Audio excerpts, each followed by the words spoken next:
बजे के बैठे हुए हैं, 6:45 हो गया। पता नहीं पौना घंटे से कौन सी बीरबल की खिचड़ी पक रही है। माँ हम चलते हैं, चाय बाहर पी लेंगे।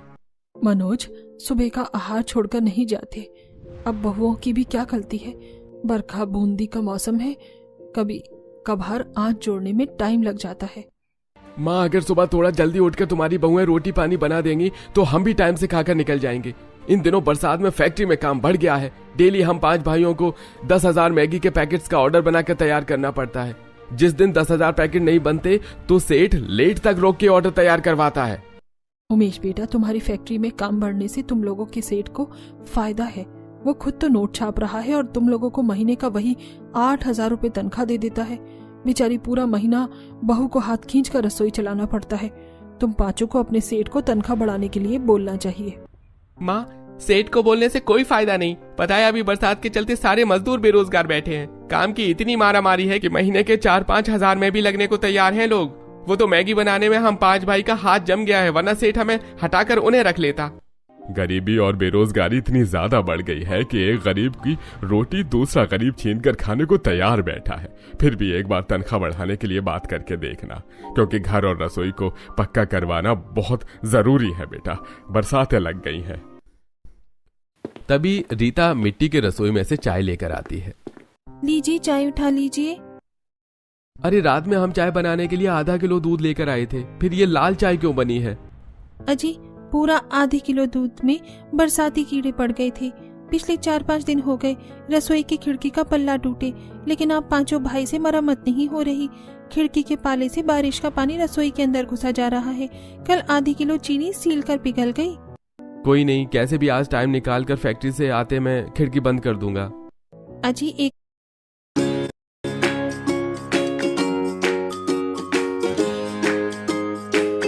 तो वैसे ही रसोई में इतनी छोटी सी खिड़की निकली हुई है, धुआं मिर्ची पास करने के लिए भी उसे भी बंद कर दोगे तो रसोई में उमस भर जाएगी।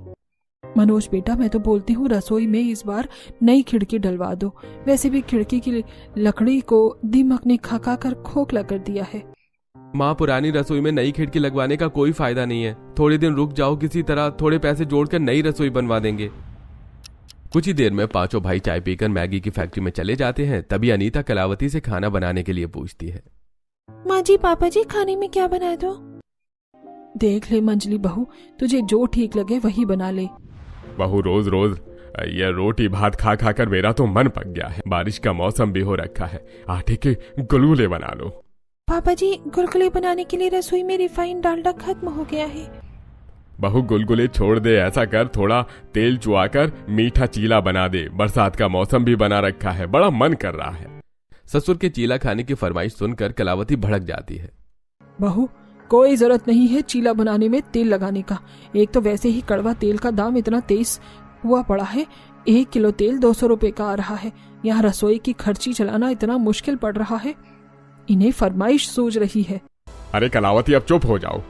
जितने का बहू ने बनाकर नहीं खिलाया उतने का तो तुमने सुनाकर कोटा पूरा कर दिया।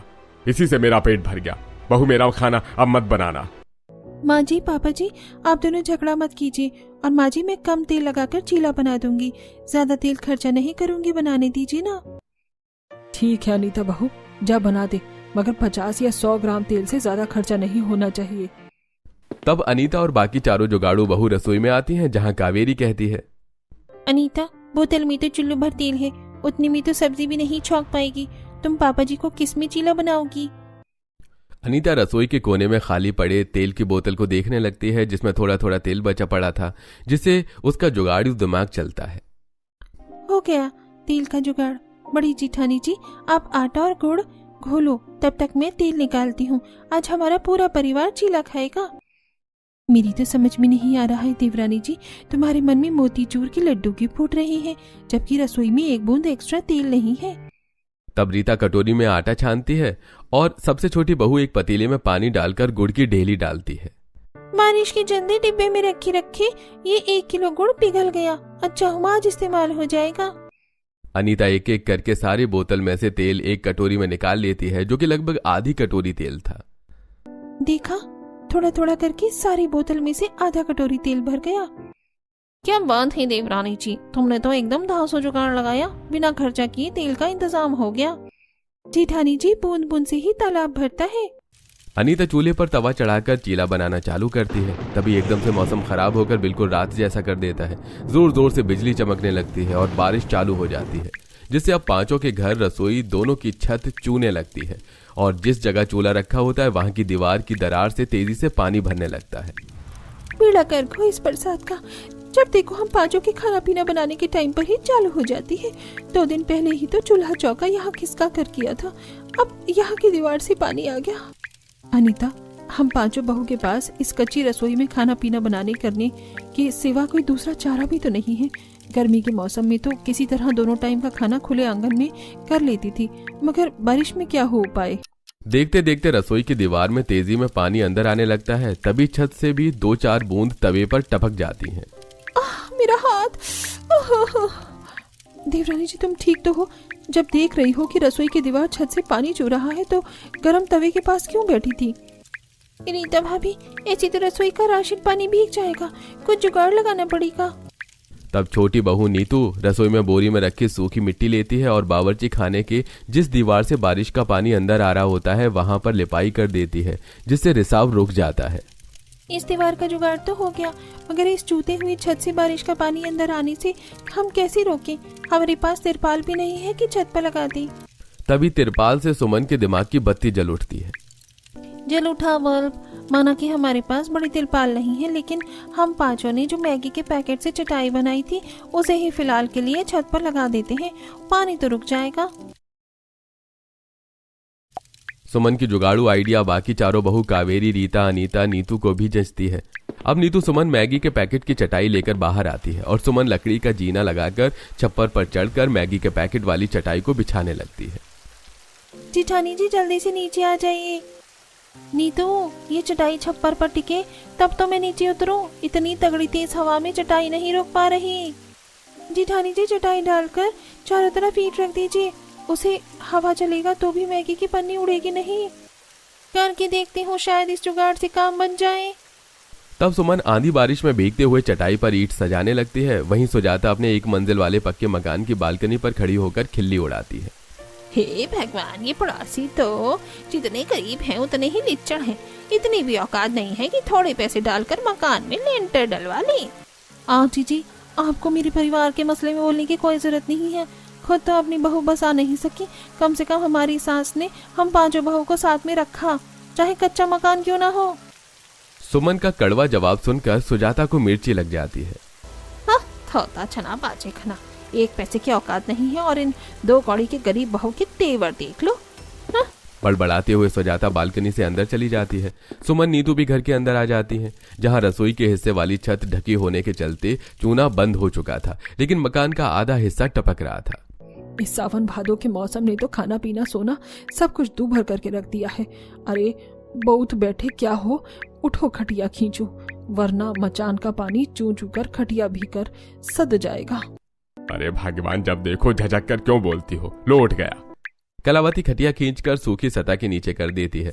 तब कावेरी फर्श सुखाकर पोछा से पानी बाल्टी में निचोड़ के निकालती है। माँ जी, अब तो फर्श में से भी बालू रेत निकल रही है। बहू ले देकर पूरा मकान खराब हो गया है, पर अब जब तक पांचों के पास घर रसोई बनवाने का पैसा नहीं जुड़ जाता, इसी में टाइम काटना पड़ेगा। ऐसी समय गुजरता है। एक तरफ बारिश का मौसम, उसमें पांचों बहू की कच्चे घर रसोई में जद्दोजहद जारी थी। एक रात पूरा परिवार जमीन पर चटाई डालकर लाइन से सो रहा था। तभी बारिश में एक मोटा काला सा कन खजूरा आ जाता है, जिसे देख राजू डर कर जागता है। मम्मी, मम्मी, कन खजूरा, घर में कन खजूरा घुस गया है। चंदू के चाचा की चटनी और बहुत कुछ 10 मिनट्स में और बिग बास्केट।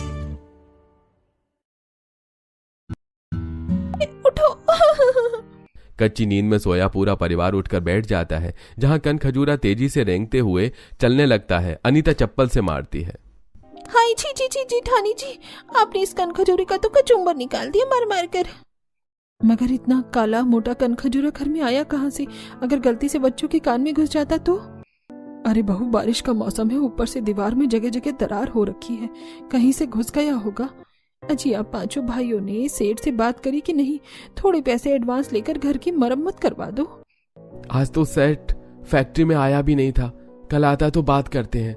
अगले दिन पांचों भाई बरसात में भीगते हुए मैगी की फैक्ट्री में आते हैं, जहां सेठ मोटा राम गुस्से में, अरे कहाँ मर गए थे तुम पांचों के पांचों नमक हराम कहीं के। पैकिंग वाले सारे लेबर पिछले 2 घंटे से आए हैं, फैक्ट्री में मशीन चालू करो। जी जी जी कर रहे हैं सेठ जी, वो बारिश थी ना इसलिए लेट लग गया आज। अब खड़े खड़े भाषण मत झाड़। उमेश, तुम तीनों जाकर मैगी की मशीन लगाओ और तुम पैकेट बनाओ। सेठ की खरी खोटी सुनकर पांचों मशीन पर मैगी बनाने में लग जाते हैं, जहां मनोज प्रकाश पैकेट बनाते हैं। प्रकाश क्या कर रहा है? किसी भी पैकेट पर अच्छे से मैगी का निशान नहीं छप रहा, इतनी पैकेट खराब कर दी। मनोज भैया, मैं तो इतना हाथ दबा कर छपाई कर रहा हूँ, लेकिन पैकेट पर प्रिंट नहीं छप रहा है। लगता है स्याही खत्म हो गई है, डालनी पड़ेगी। इतने में मोटा राम दोनों के पास धमक जाता है। अरे स्याही खत्म हो गई तो डालनी चाहिए, फालतू में इतनी पन्नी खराब कर दी। काम के नकाज के, दुश्मन अनाज के। अरे हरामखोर, अब खड़े खड़े देख क्या रहा है? स्याही लगा। और तुम तीनों कितनी महंगी बनी है? जितने की तनख्वाह नहीं देता, सिर पर खड़ा होकर काम लेता है। अरे मक्खी के जैसे मुंह में क्या भिनभिना रहा है? तेज बोल। कुछ नहीं सेठ, बस बना रहे हैं मैगी। गाली गलौज खाकर पांचों भाई सुबह से रात तक 8-10 घंटे लगाकर 10,000 मैगी के पैकेट बनाते हैं। पूरा दिन मैगी बनाते बनाते कमर अकड़ गई। आज तो 23 तारीख है, तनख्वाह भी तो मिलेगी। काम खत्म करके पांचों तनख्वाह लेने के लिए मोटाराम के पास आते हैं। चलो आओ, तुम पांचों भी अपनी अपनी तनख्वाह ले लो। सेठ, हमने 10,000 मैगी का ऑर्डर तैयार कर दिया है। हाँ ठीक है, ये लो तुम पांचों का मिलाकर इस महीने के 8,000 रुपए। पर सेठ, हमारी तनख्वाह तो महीने के हिसाब से 10,000 बनती है, 2,000 किस बात का काटा है? अरे आधे महीने तो तुम पांचों लेट फैक्ट्री आए हो, उसी के कटे हैं। सेठ, आपको हमारा आधे घंटे लेट आना दिखाई दे दिया, और जो हमने रात के 10 बजे तक फैक्ट्री में रखकर ओवर टाइम लगाया है उसका क्या? आपको हमें बढ़ाकर पैसे देने बनते हैं। हाँ, मैं तो धन्ना सेठ आ रहा हूँ जो तुमको बढ़ा के पैसे दूं। है बाकी लेबरों को भी पैसे देने हैं। सेठ, बाकी लेबर तो बस मैगी के पैकेट को गत्ते के डिब्बे में डालते हैं। हम पांचों भाई मैगी बनाते भी हैं, पैकेट भी बनाते हैं, पैक भी करते हैं, फिर भी आप महीने में हमें 10,000 तनख्वाह देते हो। इतने में परिवार का पेट भरवाना पान पर चूना लगाने जितना आसान नहीं है। अरे घर की मरम्मत भी करवानी है, इस महीने थोड़ी एडवांस दे दो। मेरे पास एडवांस देने के लिए पैसे नहीं है। तुम लोगों को आना है तो आओ, वरना काम करने के लिए बहुत एरिया हैं। बाकी ये मैगी के पैकेट ले जाओ, बाल बच्चे खा लेंगे। और ये खाली पैकेट भी ले जाओ, फालतू में फैक्ट्री के अंदर कचरा पड़ा हुआ है। जी सेठ। पांचों भाई मैगी के खाली पैकेट को कट्टा में डाल लेते हैं और थोड़ी मैगी भी ले लेते हैं। वहीं उनकी गरीबी मजबूरी का फायदा उठाकर मोटाराम एडवांस देने से मुंह पर मना कर देता है। पांचों मुंह लटकाकर घर चलते हैं। बारिश का मौसम हो रखा होता है, जोर जोर से बिजली चमक रही होती है। मौसम खराब हो रहा है, जल्दी से घर चलो वरना बारिश आ जाएगी। रोड पर चलते चलते पांचों अमीरों की चमचमाती कोठी बंगलों को देख रहे थे। जिंदगी के मजे तो इन पैसे वालों के हैं, बैठकर आराम से खाना पीना मजे उड़ाना कर रहे हैं। वहीं गरीब की सारी जिंदगी 2 वक्त की रोटी कपड़ा मकान जोड़ने में गुजर जाती है। तभी जोरदार बारिश के साथ मानसूनी आंधी उठ जाती है, जिससे गरीब झुग्गी झोपड़ी वाले कच्ची कॉलोनी में रहने वाले में से किसी की छत उड़ जाती है तो किसी की चौखट उड़ जाती है, जिससे पांचों अपने कच्चे घर मकान को लेकर चिंता में आ जाते हैं। अरे आज तो काफी तगड़ा तूफान है, पता नहीं घर का क्या हाल होगा। जहां दूसरी तरफ उनकी रसोई की छत तूफान में उड़ जाती है और अब 5 बहू बिना छत की खुली रसोई में खड़ी थी। बस यही दिन देखना बाकी रह गया था। अब खुली रसोई में क्या क्या भीगने से बचाएंगे। इस गेहूं की बोरी को हटाना पड़ेगा, वरना सुखाया गेहूं भीग जाएगा तो चक्की वाले पीसने से मना कर देंगे। सुमन जल्दी से गेहूं की बोरी रसोई से उठाकर घर में लाकर रख देती है। वहीं बाकी की चारों बहू भी बारिश में खुद भीगकर सारा सामान घर के कोने में इकट्ठा करती हैं। वहीं घर की दीवार हिलते डुलते देख दोनों बच्चे डर जाते हैं। दादी दादी देखो, हमारे घर की दीवार तो हिल रही है। अगर हमारा घर टूट गया तो बारिश में कहाँ रहेंगे। बिटिया शुभ शुभ बोल, किसी तरह इसी कच्चे मकान में टाइम काट रहा है। अगर ये भी टूट गया तो बारिश में कहाँ भटकेंगे। देखते देखते मकान की दीवार में दरार आ जाती है और 1-2 ईंट निकल जाती है। हे भगवान जी, एक तो इतनी तेज बिजली चमक रही है, हवा भी साए साए लग रही है, कहीं दीवार न ढह जाए। हे राम जी, बारिश रुक जाए। कलावती, इस मकान की जड़ भी तो इतनी पुरानी हो गई है, दीवार भी चादर जितनी पतली हो गई है। कोई भरोसा नहीं है ये मकान कब धंस जाए। बाहर चलो सब लोग। तेज आंधी पानी देखकर अब पांचों बहू, उनके बाल बच्चे, सास ससुर सब मकान से बाहर आकर खड़े हो जाते हैं। तभी देखते ही देखते दीवार धड़ाम से गिर जाती है। अच्छा हुआ जो समय रहते हमने घर खाली कर दिया, वरना खुदा न खास्ता हमारे बाल बच्चे या किसी परिवारजन पर ही दीवार गिर जाती। बहू जान तो बच गई, लेकिन मकान का तो नुकसान हो गया। सर्दी गर्मी का मौसम होता तो खुले में शरण ले लेते, बारिश के मौसम में कहाँ बसावट करेंगे। हाथ में इतना पैसा कौड़ी भी नहीं कि घर बनवा सके। माँ जी जान है तो जहान है, आप चिंता मत कीजिए, हम बहुए घर का कोई ना कोई जुगाड़ कर लेंगे। इतने में पांचों के पति मैगी के पैकेट लेकर और पन्नी लेके आ जाते हैं और घर रसोई दोनों टूटी देखकर काफी परेशान हो जाते हैं। हे भगवान, ये घर और रसोई दोनों कैसे गिर गई? आप लोगों ने टाइम से मरम्मत करवा दिया होता तो घर नहीं गिरता। घर भी ऐसे रात के टाइम गिरा है कि कहाँ भटकेंगे सब लोग। बेटा तुम पांचों को तनख्वाह मिला कि नहीं, ये बताओ। माँ, तनख्वाह तो हमें मिल गई थी, लेकिन लाला का 3 महीने का उधारी बाकी था, तो 5,000 उसी को दे दिए। रोज रोज टोक रहा था, बस यही 2-3 हजार बचे हैं। अरे 2-3 हजार में तो मकान की आधी दीवार भी खड़ी नहीं होगी, इस कट्टे में क्या है? पिताजी, ये मैगी के पैकेट्स हैं, सेठ ने कचरे में डालने को दिया था, लेकिन हम चूल्हा झोंकने के लिए ले आए थे। कट्टा भरकर मैगी के खाली पैकेट देखकर बहुओं का जुगाड़ दिमाग चलता है। अगर हम पांचों चाहें तो इस मैगी के पैकेट से हमारा काम बन जाएगा, पर अभी तो रात काफी हो गई है, हमें आज की रात कैसे भी काटनी होगी। पांचों बहू मदद के लिए पड़ोसी का दरवाजा खटखटाती हैं, पर कोई भी उन्हें एक रात भी अपने घर में। Experience next level nourishment. नया निविया बॉडी मिल्क अब 100% प्योर हाइलुरोनिक एसिड के साथ, जो मॉइस्चराइज रखे लॉन्गर देन एवर 72 आवर्स तक। जब स्किन दिखे दिस ब्यूटीफुल तो हम रहे कॉन्फिडेंट। यहाँ और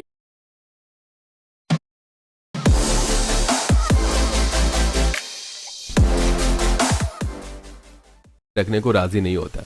वहीं कई घंटे बारिश में भीगने के चलते दोनों बच्चे थर थर कांपने लगते हैं। मम्मी मुझको तेज की डर लग रही है, घर कब बनेगा? बहू राजू की तबीयत बिगड़ रही है, कुछ करो।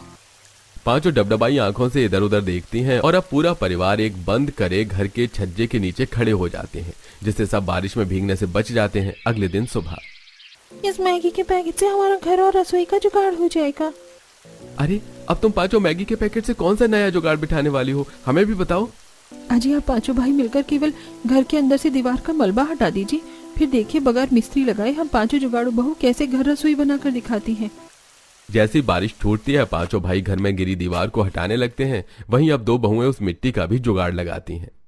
हम दोबारा से इसी मिट्टी को अपने घर और रसोई की जमीन भरने में इस्तेमाल कर लेते हैं, क्योंकि हमारे घर की चौखट भी नीची है। बाकी इन साबुत ईंटों को दोबारा से दीवार बनाने में लगा लेंगे ताकि घर की नींव मजबूती पकड़ ले, और फिर हम मैगी की पन्नी लगाएंगे ताकि बारिश का पानी पड़ने से हमारी जुगाड़ खराब ना हो। सबको सुमन का जुगाड़ भरा तरकीब काफी ज्यादा पसंद आता है और अब सब काम चालू करते हैं। अनीता रीता जंगल से मोटी मोटी लकड़ी काट कर लाती हैं, जिसे मिलकर वो दीवार की नींव खड़ी करती हैं और अब उन पर गाढ़ी मिट्टी लिपाई करके मैगी के पैकेट चिपकाती जाती हैं।